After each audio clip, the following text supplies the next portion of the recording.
That's right. 2 tears in a bucket. We're getting crazy this morning. I'm not going fishing later, and I'm not a member of Cobra.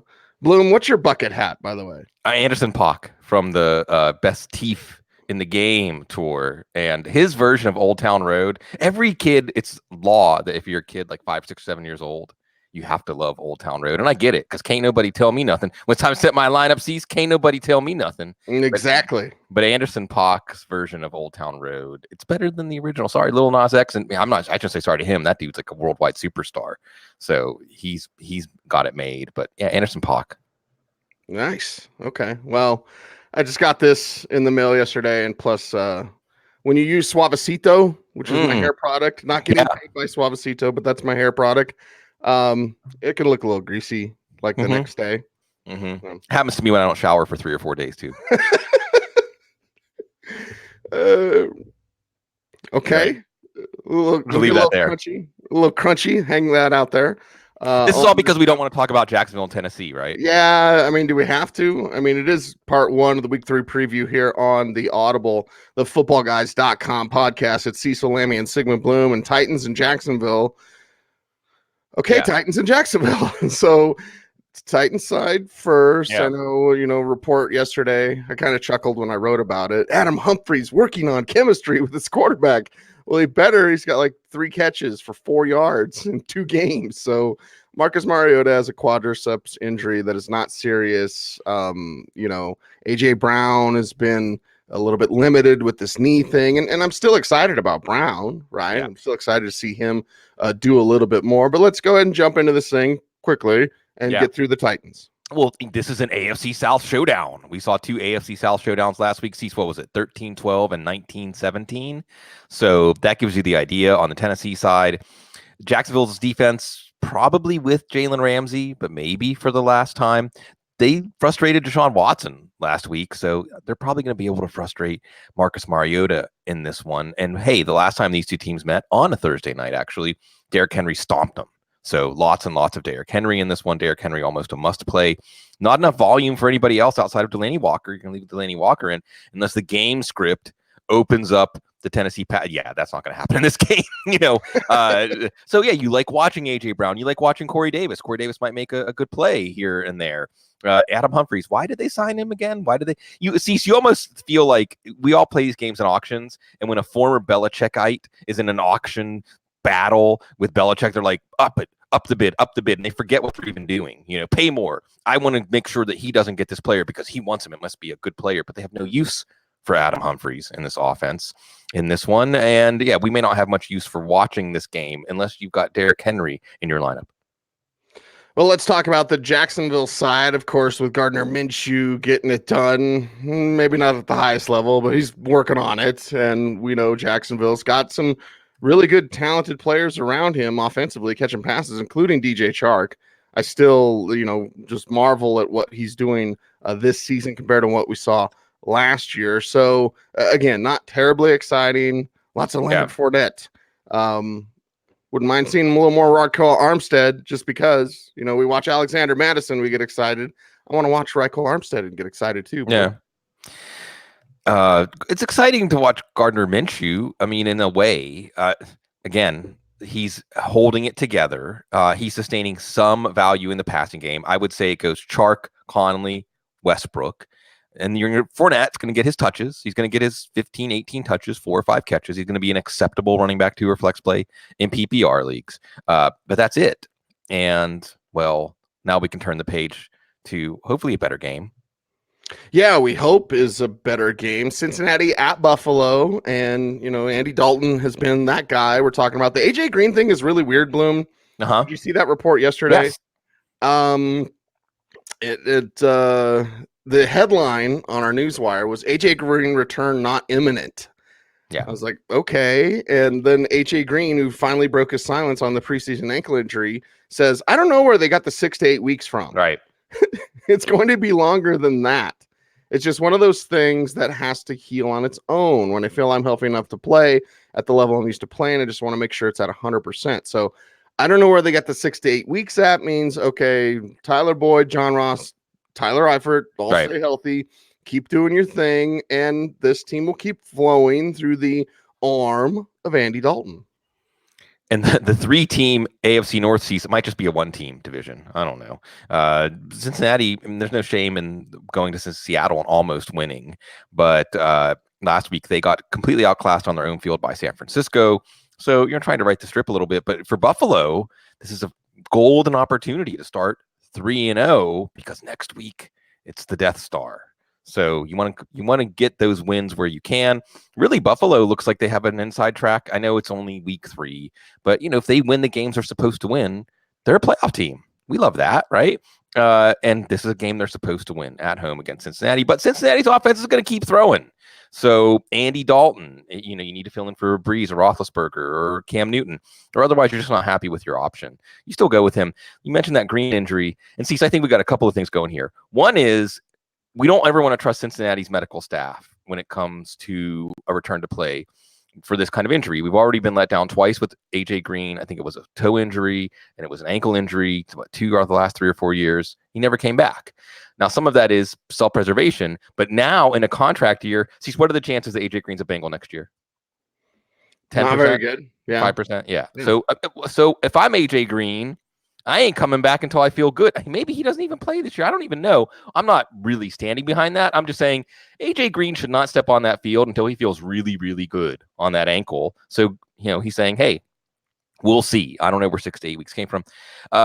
So you're looking at what, week 5 at the earliest, week 6. Joe Mixon ineffective, flex low end running back 2. This is shades of 2017 when the blind just couldn't open anything up. Maybe a little of Gio Bernard, but he's ineffective too. Again, John Ross's touchdown in garbage time, that's okay because they're just going to keep throwing. So that's a reason to keep him in as a wide receiver 3 flex.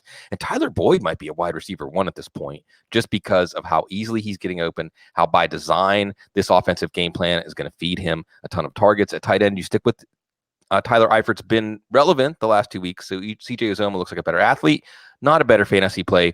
It's going to be an interesting showdown here with the Buffalo defense looking good, Cincinnati offense at least being aggressive, but at home you would expect Buffalo's defense to set the tone. Yeah, set the tone. Indeed, they can do that. Offensively, they can then back it up. Now, we'll still watch the practice reports. If you're listening to this, it's recorded on Wednesday morning, so practice reports will just start coming out. So we'll be all over that, but just know this: on Monday, Devin Singletary was called day-to-day with a hamstring injury. We're watching that. We're also watching for the potential return of Tyler Kroft, Bloom. Again, facing the Death Star pretty soon, get another asset there. That's for another time, not for this week, but guys like Smoke, guys like Devin Singletary, of course, Frank Gore's still the starter there. And of course, this goes back to all Josh Allen. How excited are you to start those guys in week 3? Very excited. I mean, we saw everything work against San Francisco. Everything worked. Devin, all 3 of the running backs were a good play. Kittle, came up a little small, but Marquise Goodwin was a good play. You saw a good play from Deebo Samuel. So yes, you want all of these guys. Well, when I say all, I mean Josh Allen, of course, Smokey Brown, and Cole Beasley, who's been getting open downfield. Some word from Joe Buscaglia, one of the best covering any team, that Robert Foster should get some more looks. Maybe Robert Foster gets a long touchdown on this one. Deep, what the heck flex or GPP play. Robert Foster getting back on the field, getting some deep targets. The running back position is a little more difficult to prognosticate here. If Devin Singletary is playing, and really I would like to see him get a full practice in, because even if he plays, but with a limited practice, there's always risk of re-injury or it just doesn't feel right. If Singletary's playing, he's a what the heck flex. And Gore probably is too, because even if Singletary's playing, Gore should get a lot of carries. If Singletary isn't playing, Gore becomes a running back too. And we'll see about TJ Yeldon. He keeps getting disrespected, basically, but he's a solid player. And it may well show that he's got a little more to offer as a runner than Frank Gore at this point, if he gets that extended opportunity. But the bottom line here is Buffalo, the schedule makers, did them a favor, and they need to walk through that door, go 3-0 before they face the Death Star. Yeah, do it, Sean McDermott and company, and then Miami and Dallas. Can we seriously skip? We need to come up with a segment. Okay, we need to come up with a segment of something we do instead of breaking down Miami's offense for fun. Maybe we could get out kazoos and play a little kazoo song of the week or something. I don't know. Uh, I was thinking about the 1,000 of other podcast ideas we have. Like, Right. in A movie instead review. of talking about the Miami Dolphins, we're going to talk about movie reviews Yeah. or what Our I've new been learning, how to write movies. So, Oh, I like that. I like that. I'm yeah. learning how to make a even better pour over, so we can talk about coffee tips. Okay. We need to talk about our project Oh, too, by the way, I Bloom. think it was Greg Roberts who sent me my family, because it's my wonderful wife Kate, who's the coffee drinker, a gift certificate for some town coffee. You all are fantastic. Although I want to say, if anybody has an urge to want to do something as a token of appreciation for me, there's plenty of great charities and things out there, and you just put my name on it, and I'll still get the warm fuzzies. Yeah, do that. Double your tip at a restaurant. Yeah, And we've always said, like, when you win your fantasy championship, take some of that money and go donate it. yeah, Awesome. yeah. And we appreciate that. Certainly. I mean, I guess I'll keep watching Preston Williams, Bloom, Yeah. right? I mean, we like to watch him, but really there's a larger, more interesting football discussion here of when you commit to the tank this strongly, does it even undercut your ability to evaluate your players for the future? I mean, behind the scenes, you can evaluate who's with the program and things like that, but can players really grow and develop in this kind of environment? We'll watch Preston Williams to see, and yeah. Okay. Well, Lightbringer says, yep, hit that like button, Yeah. y'all. Help these boys buy some new hats.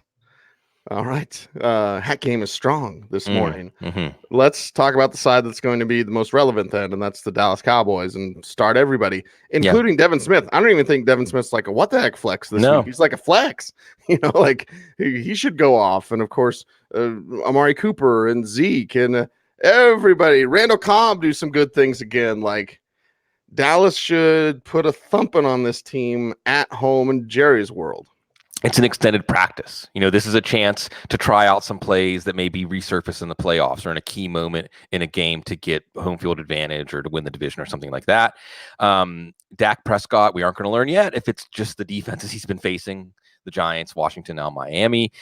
Zeke, you're going to play, see if he gets a little more involvement in the passing game with no Michael Gallup. So maybe more Amari Cooper and enough extra targets to make you want to play Randall Cobb as a what the heck flex, play Devin Smith as a what the heck flex, Jason Witten as a low end tight end one. But of course, the marquee guy here, Tony Pollard. How many carries is he going to get in the second half, Cease? Yeah, I mean, he could get 15 20? Carries in the second half. Yeah.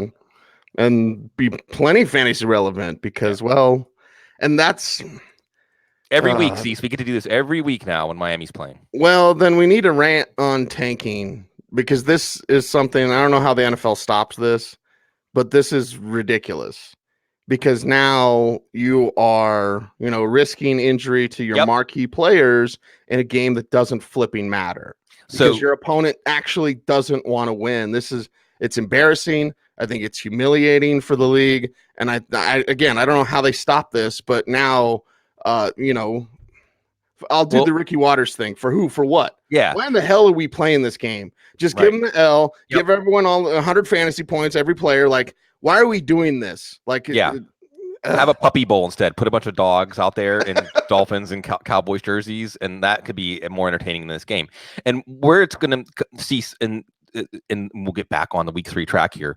I think the miscalculation here is this kind of plan works in baseball. This kind of plan works in basketball. It does not work in football because, as you said, players are putting their careers on the line every play, every game. And you aren't going to do that when you know that the people behind your team are already conceding the game. So, and which actually can raise the risk of injury. So, because the last thing you want to be is out there on a football field half-stepping. So now you're stuck in this lurch. And like I said, I question whether players can be developed or grow in this environment. I question whether you can get your program on track in this environment. Maybe there's that one game that they hang in that everyone rallies around, like the 0-16 Browns. Like, we actually won a game or almost won a game. But yeah, they're testing this and sees what we need to correct it. I don't think there's going to be any rules or the commissioner won't step in, but the football gods, the universe steps in. And when losing becomes a habit, when not expecting to win becomes the baseline, then it's hard to get out of that. Tua Tagovailoa is going to pull an Elway or an Eli next year. Watch. Right. I don't want to go play for that team. Yeah. Taz is here, man. Yeah. That's Love awesome. that guy. Love that guy, man. I guess quick update because I'm not going to talk about Miami Travis, anymore. Yeah. Got these. There's a local convention. I'll have more. Just follow me on Twitter. There's a local convention I'll be appearing at with my comic book, and Nice. yeah, pitch meetings are coming up soon. So Sweet. excited about that. Excited about that. Let's talk about something else that's exciting. Well, on one side, Denver and Green Bay. It is a Broncos show, and because of that, this team needs to feature Royce Freeman more. I think they're going to do that. That's been the conversation. I don't think Philip Lindsay takes a back seat necessarily. I just think they start using him more as that satellite back. The plan they wanted all along was for Freeman to be their guy and then Lindsay to be the satellite back. I think that's the role we see them go into, where Freeman will get 15 carries, Lindsay will get 11 carries, but Lindsay also get 5 catches. But Freeman last week got about like 5 catches. Packers defense is really good. This offensive line's in shambles. Garrett Bowles is like, they're targeting me. Like, no, you're just leading the league in penalties again for the 3rd year in a row. People are sick of it, and we'll see what happens there. Emmanuel Sanders will make a toe tap Santonio Holmes-like touchdown. Cortland Sutton, perhaps in this one, more of a wide receiver 3 or flex play for me, is that, inconsistency there with Rich Scangarello, who's figuring it out. I like Scangarello's game plan in week 2 against the Bears, even though that meant having Joe Flacco pass it 50 times. But Packers at home, Packers with the solid D, and Denver just trying to find their way, man. They're staring at 0-3. Yeah, the Green Bay's in control here. And the Who doomsday clock sees, I don't even know when's Drew Lock going to come off of IR. I mean, but with each loss, we get closer to anything different at quarterback for Denver. Flacco versus a good defense. So we saw what happened last week. Give him a ton of volume. It doesn't really matter. You have that running back split. Royce Freeman looks good. Royce Freeman looks like the running back we expect him to be in the NFL, but he's splitting with Philip Lindsay. Now, Cecil, I agree with you that maybe on a low scoring, on a game like last week, it might make sense to use more Freeman and get Lindsay outside the tackles, detached from the formation, things like that. We did see Dalvin Cook slice and dice this Green Bay defense in the running game, and Rich Scangarello can run those same kinds of outside zone runs. Those runs, I think Philip Lindsay has that initial burst to get there to the second level, like Dalvin Cook was doing with regularity last week, more than Royce Freeman. So I wonder if the game plan might adjust, if they're watching last week's film to try to take advantage of that with Lindsay simulating Dalvin Cook. Emmanuel Sanders is the play over Cortland Sutton. We saw last week, once the bullets were flying and Flacco was having to throw a lot, he's going to his safe, dependable route runner veteran. That's Emmanuel Sanders making those plays. Emmanuel Sanders didn't have Gary and Conley stuck to him the entire game. Well, not the entire game because Conley got hurt. So inexperienced cornerbacks, I think it's going to be a Sanders game, not a Sutton game, but it's not going to be a Broncos game in Lambeau. No. I got to talk to Matt LaFleur later today, though, Bloom. Nice. I don't know if Aaron Rodgers, I don't think he's on the schedule yet, but probably going to talk to him too. But cram it up your cram hole, LaFleur. I won't say that to him because I like Matt LaFleur. I like him a lot. I said he should have been a head coach a couple of years ago and kind of skipped even being an offensive coordinator. Now, he hasn't necessarily rewarded that because they seem to be not clicking on all cylinders yet. But it was Chicago and Minnesota. Right. And that's why I was looking at that. And now it's Denver. So, it's not like it gets that much easier. Now the Broncos don't have a sack in 2 games. 2 roughing the passer penalties, though. Yes. They have 2 quarterback hits and 0 sacks.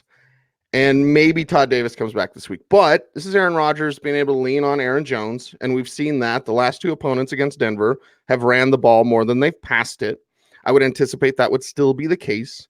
I'm hearing excuses around Denver that, quarterbacks are throwing the ball too fast. Well, actually, Mitchell Trubisky, even Derek Wolfe, and I'll just say this, like he Derek said something Wolfe, other than Hodor? Derek Wolfe, he said something other than an S-bomb, because you can never take Derek Wolfe live. He'll always cuss, just because he does. Anyway, and I like Derek Wolfe. I'll wear my Def Woo hat for the next show. But this is, he said, I'm sick of the fans saying we're not getting sacks. They're throwing the ball. What are we going to do? There's no sacks there. Mitchell Trubisky threw it slower than the league average. So the league average is 2.7 seconds time before pass. Mitchell Trubisky threw it at 2.88, so almost 2.9. Aaron Rodgers is at 3.3 time before pass. So he extends plays. He keeps plays alive. The Broncos defense has to figure this out. They have to figure it out. But you also have Aaron Jones. You also have Devontae Adams, who's difficult to stop. Jimmy Graham is a good play this week because the Broncos can't cover tight ends. Now, they faced a tight end by committee last week against the Bears, but add up all those tight ends, right? Wasn't it like 8 catches, something like that, Bloom? From Mitchell Trubisky, who didn't pass that much. Well, Aaron Rodgers is going to run the show. Jimmy Graham makes a nice low-end tight end 1 because the Broncos can't cover tight ends. And, I like Marcus Valdes-Scantling as a what-the-heck flex. Geronimo Allison is like a crazy deep what-the-heck flex. Like, I like the idea of this Packers offense at home taking it to a Broncos defense that hasn't figured it out yet. No, because we saw Oakland and their very safe offense move the ball on them. And okay, they contained Mitchell Trubisky. They were okay at home. Not at home now. And we know that the Packers always play better at home. So Aaron Rodgers looks good. Aaron Rodgers looks fine to me. Okay. He was lights out in the first quarter. They went up 21-0. They were a little more conservative, and the Vikings defense started to play better. It's a good Vikings defense. They were breaking up passes, downfield passes. They were making good tackles. They weren't giving up yards after the catch. And the running game got on track. Aaron Jones looks really good in this running game. He's making those decisions at speed, those slight adjustments. He's seeing the cut back lanes. It's very natural for Aaron Jones in this one. So you're sticking with Aaron Jones here. He's going to look good. Sticking with Devontae Adams, he looks fantastic. He's just gliding around the field the way that Devontae Adams usually does, making big conversions when it's a big moment in the game. Rodgers looks to Adams and usually works out. We'll see if Chris Harris follows him. I'll give Vic Fangio credit for that, Cease. Having Chris Harris follow the best receiver on the field. What a crazy idea. It's still, you're going to play Devontae Adams. But if that happens, you like Marquez Valdes-Scantling better. He's still the preferred downfield target, the big play target. Again, a couple of plays where the ball got to him and the Vikings just made a good play to break it up last week. Geronimo Allison, he did have that touchdown skying, but otherwise he was just a dump-off target. And on one play, he fumbled. On 2 other plays, he really didn't generate a lot after the catch. So, would Trevor Davis be better in that role? I don't know. I just don't see that much from Allison. And then, as you mentioned, Jimmy Graham, always play your tight ends against Denver. To that I say, double true. Atlanta and Indianapolis. And I'm worried, Bloom. I'm really worried about Devonta Freeman. Yeah. We didn't shut him down yesterday. No. Still concerned about Freeman, especially, and maybe I should adjust it based on how excited I was this offseason because he was healthy for the first time in what seemed like forever. No Tevin Coleman, and here we go, Devonta Freeman. Everyone jump on board, and that offense is going to be fine. Well, the rest of the guys are, as my voice goes up an octave, but Calvin Ridley's fine, and Julio Jones is fine. Matt Ryan's fine. And Devonta Freeman's really not. On the road against Indy, what are you expecting? Is Ito Smith enough for a what-the-heck flex this week? Is this turning into a 50-50 committee? Where's Brian Hill? Like, this Falcons running game, something to watch. So are these the favorites in their divisions right now? The Souths? I mean, I guess someone's got to win these divisions, so it's kind of a big game. On the Atlanta side, you're going to go with Matt Ryan. The numbers are there, even though the interceptions are there. Yes, I would say Calvin Ridley over Julio Jones. And Julio Jones got that long catch and run touchdown that ended up being the game winner last week. But Ridley is just more dangerous downfield at this point, dare I say, and getting more open downfield.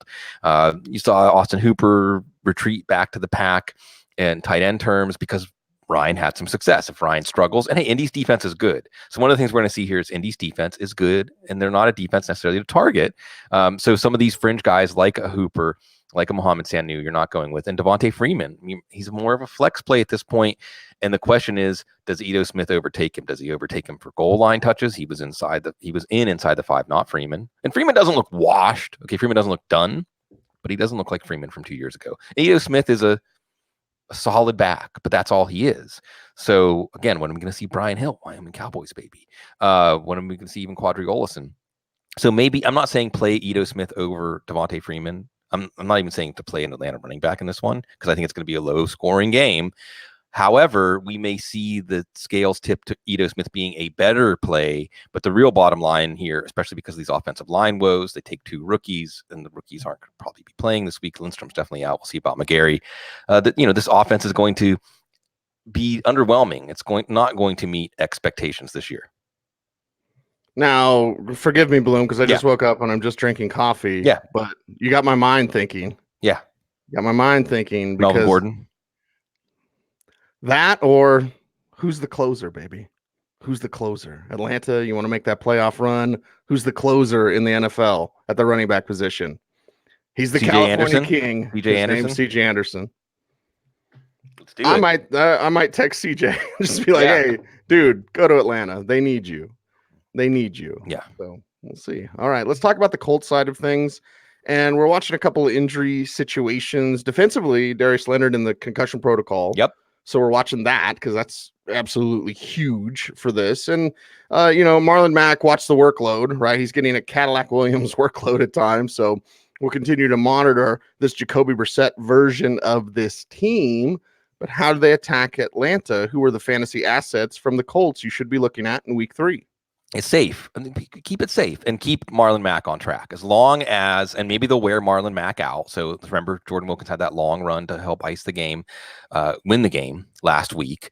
So, the running game is going to remain central. And even though Marlon Mack didn't score last week, and even though he had like 2.5 yards to carry, he's still getting opportunities as long as the game stays close.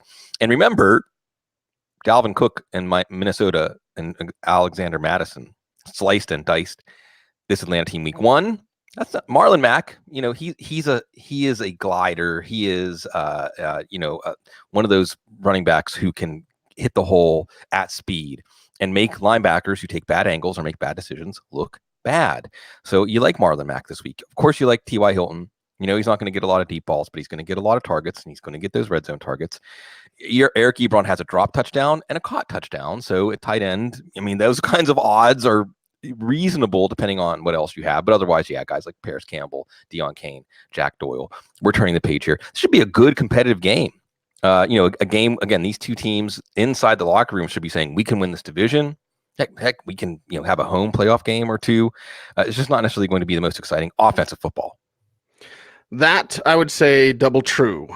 So we'll move on. This is more exciting because it's in Kansas City and it's Baltimore and Kansas City. This is the game, right? Yeah. Just overlooking the schedule, Bloom, in week 3, it's like, this is the one where it's like, I'm going to watch Red Zone. Actually, I'll be watching the Broncos just game. Watch this game. Yeah. I'm going to have another device on this other game and may be tweeting about that instead, even though I'm supposed to be doing that for the Broncos. Anyway, Baltimore at Kansas City. Plenty to get to here. Now, Baltimore side and Mark Ingram doing his thing and Hollywood doing his thing. Mandrew, you got to start. You got to love him. Lamar Jackson. This is the thing that I've always said about the NFL. Thursday night topic, I know, Bloom, but forgive me. Marquee quarterbacks. This is why the Miami thing pisses me off. Because what if, a marquee quarterback gets hurt playing that stupid team? But marquee quarterbacks, Lamar Jackson can, not be Pat Mahomes. Pat Mahomes is the league MVP, and he's the best quarterback in the league. But Lamar Jackson can really take that step to go toe-to-toe with this guy in a different way, right? He may run for 120 yards. But Lamar Jackson, this is the week. I want to see it. I'm excited about the Ravens in a good way. Yeah. And I hate the Ravens because I'm a Steelers fan. But this is the week where Jackson could slay the dragon and on the road do it, because the Kansas City defense, God bless them, they've made a bunch of changes. They're still not that good. And Baltimore's got to be hungry because they are clearly the underdog, clearly the team to prove. And this is like an AFC supremacy minus New England game. Yeah. So I really want to see how Baltimore attacks this. I believe, Bloom, the best way they'll do that is try to keep Mahomes on the sidelines. Yep. Run. Yes. So this is one of the best games of the year last year, week 14, I think. And Baltimore controlled Mahomes. They made him look frustrated. Tyreek Hill was hurt in this game and gutted through it, and then made that play. It was 4th and 9. It looked like Mahomes was done. I mean, the Kansas City was done, going to lose. And Mahomes did one of his deals where he found Tyreek Hill like 40 yards downfield, and they ended up winning. But so on the Baltimore side, the offense has more wrinkles now. And look, you're still going to play Lamar Jackson. You're still going to play Mark Andrews. You're still going to play Marquise Brown. But Cecil, you're absolutely right. And I think you're still going to play Mark Ingram for this reason. And then, I don't know if it's Justice Hill or Gus Edwards. It actually might make more sense for it to be Gus Edwards, to be honest, even though I love Justice Hill, because it's all about time of possession. It's all about wearing down that defense. Kansas City's defense was giving up massive gaping holes. I mean, that's a little more Justice Hill because he can turn those massive gaping holes into long plays where Gus Edwards is just going to rumble down the HOV lane and get the yards that are there. Run. And it is going to be an excellent contrast in styles, but I think both of these defenses also want to slow it down. I'm sorry, the offenses want to slow down the pace. But that doesn't mean there's not going to be a lot of scoring. It doesn't mean there's not going to be a lot of big plays. It just makes it more dramatic. So this is really, really exciting. We'll watch guys even like Miles Boykin or Hayden Hurst, because if Kansas City can turn this into more of a catch-up game and Baltimore has to come out of that shell and throw more, then those guys become more interesting, because we know that Kansas City's defense is very beatable, very vulnerable. This is fantastic. And I just, so we're going to have Miami and Dallas. We're going to have the Jets and New England and some of these other games. This more than makes up for it. Yeah, more than makes up for it. On the flip side, again, Wednesday morning, so I'm really focused on Damian Williams. Do we have anything there, Bloom? Contusion. Sounds like he's okay. Okay. I say LaShawn McCoy is a little. We'll ask Dr. Gene on Thursday night. Yes. I say McCoy's a little worse off than Damian Williams, and if one of them's going to miss the game, it'd be McCoy, not Williams. Yes, and they did have an MRI for LaShawn McCoy. It checked out, no significant damage, but an ankle injury. Darwin Thompson might be like a crazy what the heck flex, but you got enough options that you could start McCole Hardman as a what the heck flex. You could start DeMarcus Robinson as a wide receiver 3 or flex with upside. You're starting Travis Kelce. You know that. You're starting Pat Mahomes, of course. It's just kind of looking at those running backs. How is that going to shake out? Would that even work against Baltimore? Or should they just keep lighting it up with guys like DeMarcus Robinson, Sammy Watkins, McCole Hardman, Travis Kelce? So this is another good yardstick game for Patrick Mahomes, right? Last year, didn't throw a touchdown against Jacksonville. How did he do week 1 against Jacksonville? I think he was pretty good. He threw a touchdown on the first drive. Yeah. It took 2 minutes. Last year, Baltimore really made him struggle. He stifled him. He ended up doing enough to win. So how does he evolve? You're going to play Watkins, you're going to play Kelce. Damian Williams, and even if he can't run, it's what they use him as a receiver in these downfield routes and getting mismatches. And then, play Hardman and play Robinson. Play them, folks, because first of all, you saw the ceiling for both of them because Hardman had a touchdown called back. But remember, Jimmy Smith out. Tavon Young out. So you're going to have some guys out there that are going to get picked on. And you see the quick strike capabilities. So this is so much fun. So much fun. But last year it was a Tyreek Hill game, even though he was banged up, and a Kelce game. I mean, Kelce, every game is a Kelce game. As you said, Darwin Thompson, deep what the heck flex, but more importantly, maybe getting a few more touches to shake things up, because Cease talks about windows a lot, and I love it, Cease, because I see people talking about windows now.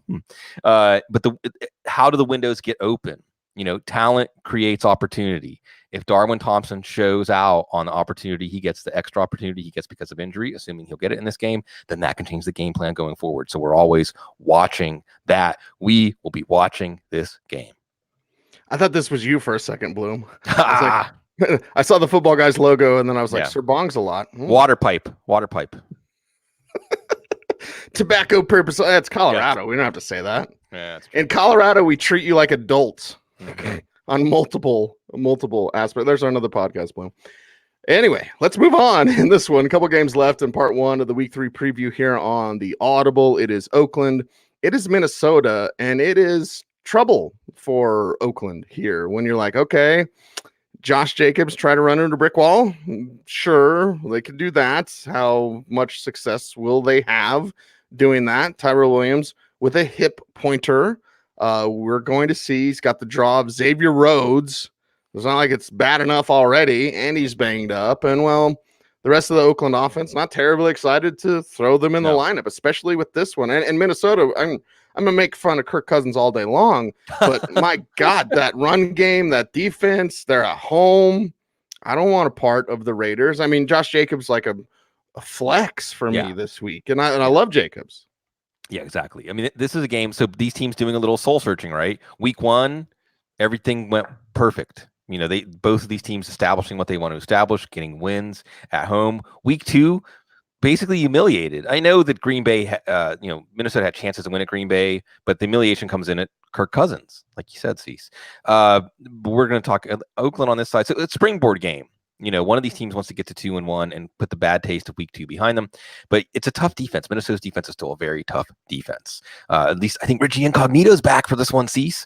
But yeah, you're not. If Derek Carr didn't do it against Kansas City, then he's not going to do it on the road in Minnesota. Tyrell Williams is more of a what the heck flex than somebody that you were automatically plugging in. He did come through with a touchdown. Darren Waller, that's the one guy I think that you'll want to play here, just because he's going to get a lot of targets, a lot of high percentage targets. And as you said, Josh Jacobs, you're going to get touches here. We'll see how they perform. Now, again, Green Bay was able to not really crease Minnesota, but with Aaron Jones making those decisions behind the line of scrimmage, they were able to get significant yards and get the lean on Minnesota. Obviously, that's going to be plan A for Oakland. Probably going to be plan A for Minnesota too. Plan A, keep the ball out of Kirk Cousins' hands. Right. Can we just snap it directly to Dalvin Cook? Right. Is that possible? And what Cook's doing, this is like a dream scenario, Bloom, right? When Dalvin Cook was taken, and we all know the off-field issues, the only reason he fell to the second round. And the talent was always, top of the first round talent. My God, incredible. I just want to watch Dalvin Cook run the ball because it's great. And I want to see a little bit more of Alexander Madison, with the Cousins struggles, and nobody's starting Kyle Rudolph anymore, but at all. But with the struggles of Kirk Cousins, you're kind of worried with Stephon Diggs and Adam Thielen, who themselves incredibly talented too. So how do you navigate that against the Oakland Raiders D that you can move the ball against? Yeah, the Raiders defense is beatable, despite how Joe Flacco looked against them in week 1. But, keep it low percentage. Kirk Cousins was affirmatively not good last week against Green Bay. We got to give Green Bay some of the credit here. But, Stephon Diggs is getting open deep. He did turn one of those into a long touchdown. You're still keeping him in the wide receiver 3 flex mix here. And of course, Adam Thielen is in your wide receiver 3, TPR wide receiver 2. But they want to, when they're against an inferior opponent, probably limit Cousins to 15, maybe 20 attempts. Kyle Rudolph, I hope you already dropped him. So this is it. And it is so much fun watching Dalvin Cook. I mean, he's getting to the second and third level on these runs in a blink. And it's scary. It's scary to have to face him. I think it'll be interesting to see when teams do sell out to stop him. Can Kirk Cousins then rise the occasion? Because that contract not looking so good right now. No, not at all. Not looking good if you're facing the New England Patriots, which is our final game that we're going to talk about in part 1 of the week 3 preview here. Again, it's Wednesday morning, so it's Jets and Patriots. And we're like, Luke Falk's going to start, isn't he? Yeah. Luke Falk's going to start. Okay. Use the force, Luke. Mm-hmm. Use something. Use lots of Le'Veon Bell. Yeah. He got the Cadillac Williams treatment. It was like, well, what are we going to do? Bell, student body left, student body right, throw to Bell, have Bell throw it. Like, okay, Le'Veon Bell, that's about it. It's going to be tough for the Jets to put up any sort of fight against New England. This one's on the road. And again, Wednesday morning, I don't think anything crazy is going to happen, but looks like Luke Falk's going to be their starter. That's serviceable in like a Gardner Minshew type of way. We're talking about Washington State Huskies. Not Huskies. Now I sound like Chad Brown. Sorry. Chad got in so much trouble, by the way, and he apologized because he's like the greatest guy ever. Chad Brown, greatest guy ever, but he did the Wazoo game, the Cougs. My son goes there, so of course I'm paying out the ass for him to go there. But anyway, he said Huskies like multiple times when he was talking about Washington State, and he apologized on Twitter. I felt so bad for Chad because like go Cougs. That is the thing. Yeah, it is. And maybe Braxton Berrios gave the Jets the plans to the Death Star, so they'll know how to blow it up. I don't know. Le'Veon Bell. And Le'Veon Bell has to stay in your lineup, especially in PPR, but how long can he hold up as basically like the human shield for this offense? Anderson and Crowder, deep garbage time type plays, but that's what you're counting on here. I don't ever like to count on garbage time. This is time for another movie review. Okay. We could do that. Let's talk about the New England side then. We saw the debut of Antonio Brown with his new team. This one is at home. People will be really excited in Foxborough, of course, to see AB get it done. Josh Gordon has become a guy that you're not trusting to start anyway. And then we look to the backfield, which has its own mixture of problems and good problems, with that talent that they have in guys like Sony Michel, James White, Rex Burkhead, etc. It comes back to Tom Brady in this easy one against the Jets. Well, we know we're not going to see Jarrett Stidham. If we didn't see him against Miami, Bloom, we're certainly not going to see him against the Jets. No. So, New England will keep pouring it on, but we have a clear pecking order here. And look, the Brown thing is basically like this. As long as no one gets too upset, he's going to keep playing.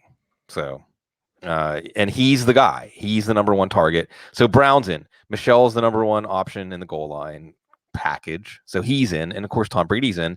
Otherwise, you're spinning the wheel. Edelman, Gordon, White got a garbage time touchdown last week, at least.